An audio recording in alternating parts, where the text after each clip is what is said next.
안녕하세요, 왕눈이입니다. 오늘 영상을 요약해서 말씀드리겠습니다. 대한민국 증시는 왜 미국 증시에 영향을 받을까요? 그것은 달러를 발행하는 미국이 형님국가이기 때문입니다. 그렇다면 왜 형님국가인 미국은 어떻게 세계 패권을 장악하게 된 것일까요? 그 이유를 지금부터 살펴보겠습니다.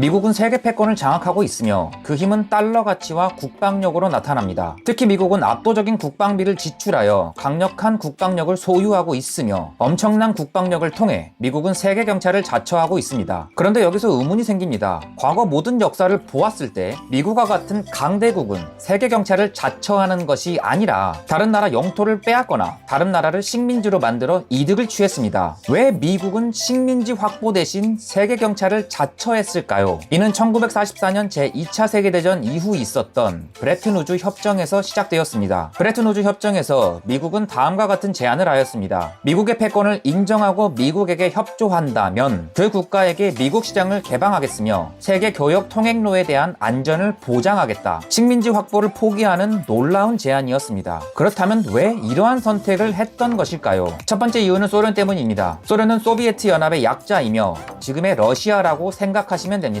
그 당시 소련의 국방력은 상당했으며 미국은 앞으로 있을 소련과의 분쟁을 예측했었습니다. 그리고 이는 실제 냉전 시대로 이어졌었고 소련을 견제할 필요가 있었습니다. 미국은 거리상의 문제로 유럽, 동아시아에 대한 소련의 위협에 대응하기 어려웠습니다. 이에 대한 해법으로서 2차 대전 당시의 전범국가였던 독일과 일본을 우방국으로 선택하였습니다. 즉 미국은 소련과 직접 국정을 맞대지 않으며 독일과 일본을 소련의 대신 맞서줄 국가로 만든 것입니다. 미국이 세계 경찰을 자처하는 두 번째 이유는 미국 자체의 경제 발전 때문이었습니다. 앞서 독일과 일본은 우방국으로 선택받았다고 말씀드렸습니다. 이후 독일은 자동차 기계 산업에서, 일본은 전자조선 산업에서 엄청나게 성장을 하였습니다. 이에 더해 미국의 환율은 높은 상태였습니다. 미국의 환율이 높다는 것은 달러의 가치가 높다는 것이기에 미국 달러로 다른 나라의 물건을 더 많이, 더 싸게 살 수 있었습니다. 그렇기에 미국 국민들은 싼 가격에 독일과 일본의 제품을 이용할 수 있었습니다. 뿐만 아니라 아이젠하워 대통령 때부터 고속도로망을 연결하는 사업이 활발했었는데 그에 따라 미국의 석유 소비가 폭발적으로 증가했습니다. 즉 석유를 더 많이 수입해야 했는데 이때 안전한 수송로를 확보하는 것이 중요했습니다. 즉